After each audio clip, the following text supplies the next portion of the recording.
আসসালামু আলাইকুম। আশা করছি আপনারা সকলেই ভালো আছেন।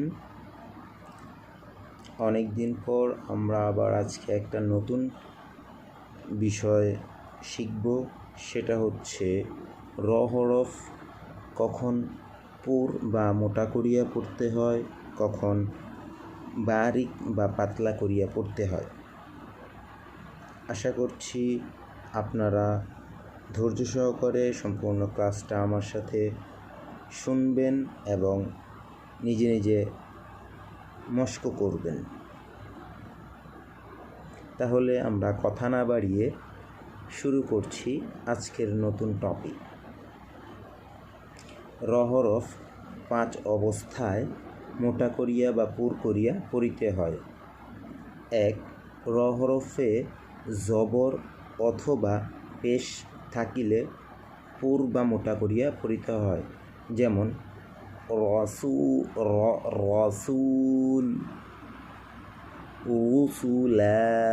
রুসুলা।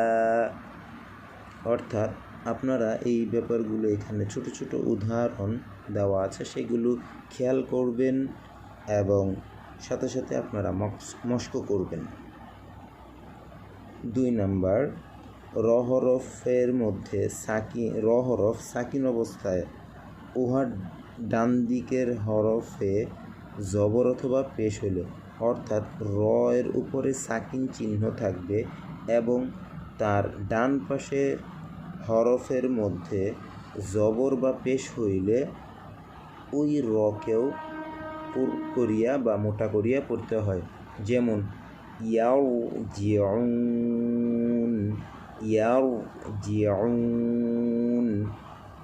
উরকিসু।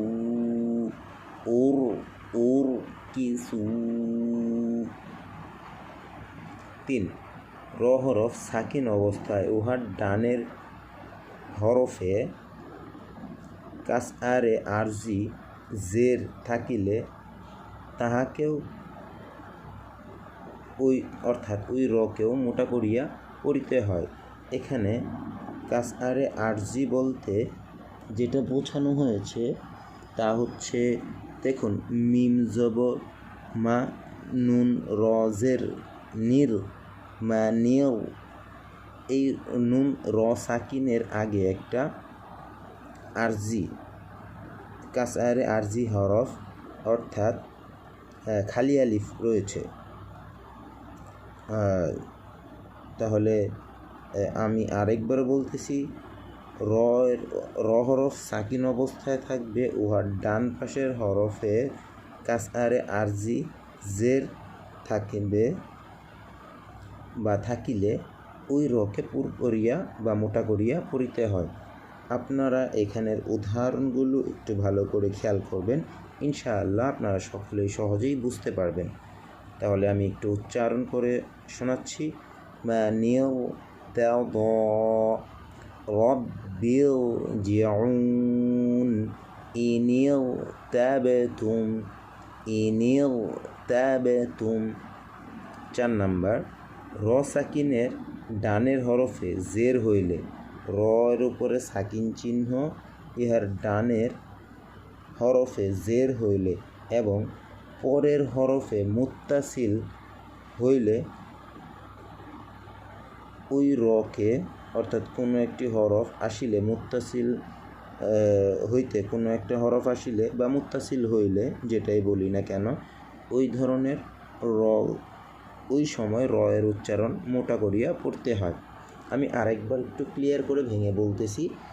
র সাকিন অবস্থায় থাকবে, তার ডান দিকের হরফে জের হইলে এবং বাম দিকের বা পরের হরফে মুত্তাসিলা হইতে কোনো একটা হরফ আসিলে ওই রকে মোটা করিয়া পড়তে হয়। এবার আসি মুত্তাসিলা হরফগুলো কি কি। সদ, বদ, ত, র, খ, গইন, কফ। মুত্তাসিলা হরফ 7টি। এই ব্যাপারগুলো একটু মনে রাখতে হবে। এখানে আসি আমরা তাহলে।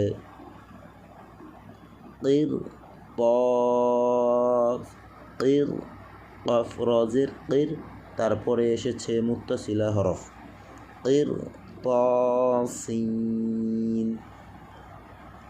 লাবিল মিরসাদ লাম জবল্লা বা লামজের বিল লাবিল মিম রজের মির صاد মুত্তাসিলার হরফ صاد লাবিল মিরসাদ। আশা করি আপনি 4 নম্বর উদাহরণটিও ভালো করে বুঝতে পেরেছেন।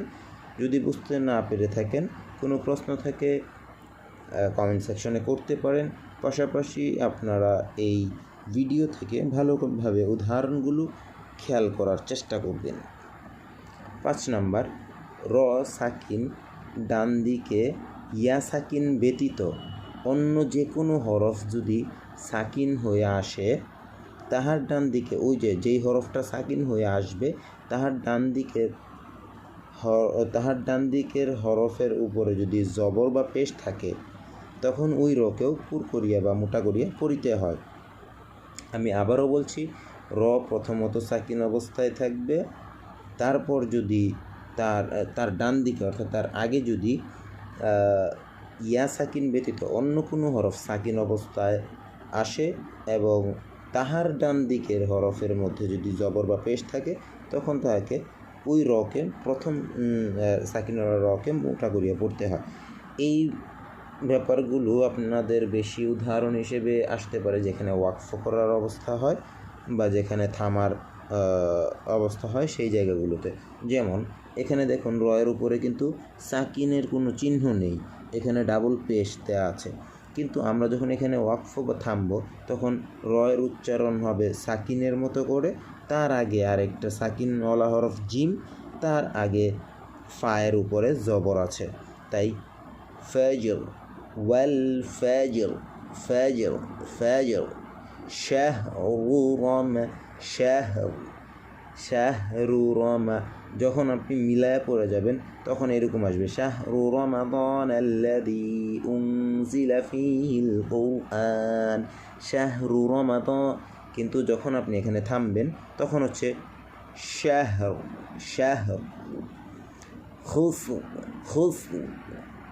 আশা করছি কখন র মোটা করিয়া পড়তে হয় সে ব্যাপারে আপনারা কিছুটা ধারণা পেয়েছেন। এবার আসি আমরা কখন র এর উচ্চারণ পাতলা করিয়া বা বারিক আকারে পড়িতে হয়। সাধারণত র হরফের উপরে যখন জের থাকবে তখন সেই রকে পাতলা করিয়া পড়তে হইবে। যেমন রিজাল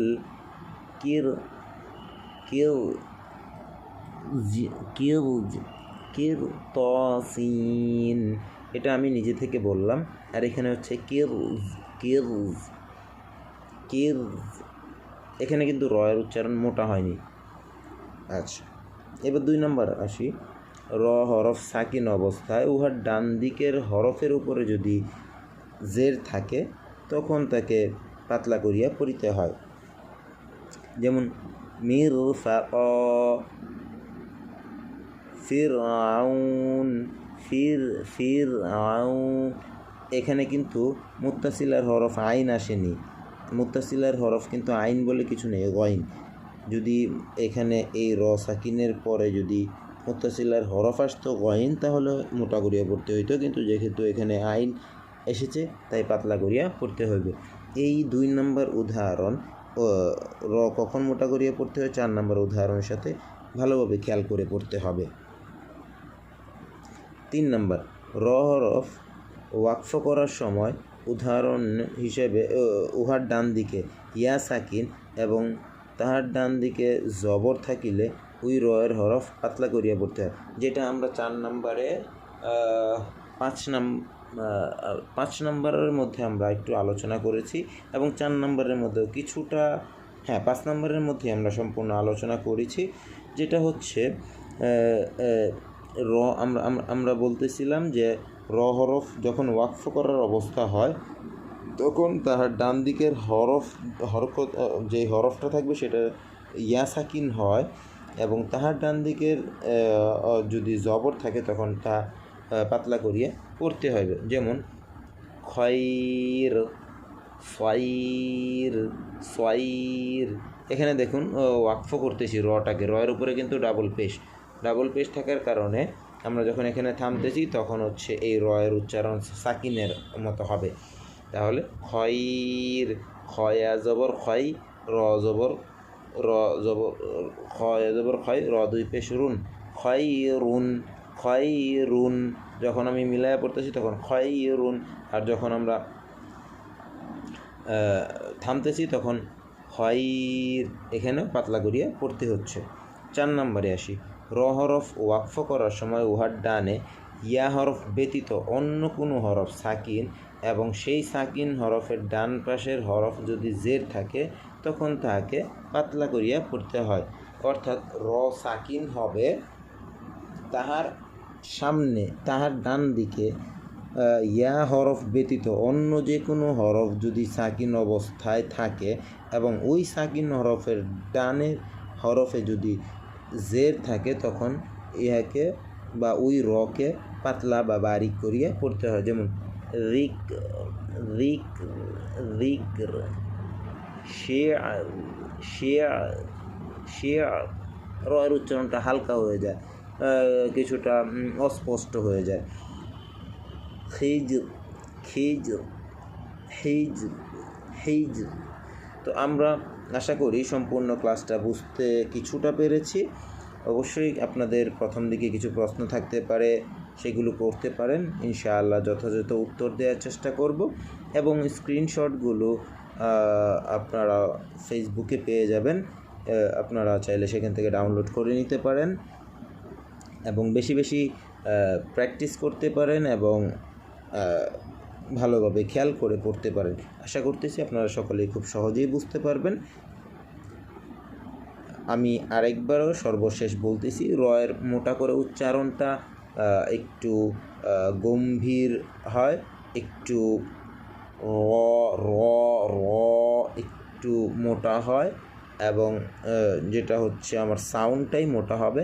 আর র পাতলা উচ্চারণটা হচ্ছে সাউন্ডটা মোটা হয় না, হালকা হয়। র র, রি রি, হিজর, হিজর, ফাজর, হিজর, রিজাল, রিজাল, মিরফাক, ফিরআউন, ফিরআউন। অতএব মোটা এবং পাতলা করার উচ্চারণটাও কিছুটা আপনাদেরকে বোঝানোর চেষ্টা করলাম। ইনশাআল্লাহ আজকের ক্লাসটা এখানেই সমাপ্ত ঘোষণা করছি এবং আমাদের পরবর্তীতে আবারও আলোচনা হবে, পড়াশোনা হবে নতুন কোনো টপিক নিয়ে। সেই পর্যন্ত আপনারা সকলেই সুস্থ থাকবেন, ভালো থাকবেন এবং আমাদের সাথে থাকবেন। আসসালামু আলাইকুম ওয়া রাহমাতুল্লাহি ওয়া বারাকাতুহু।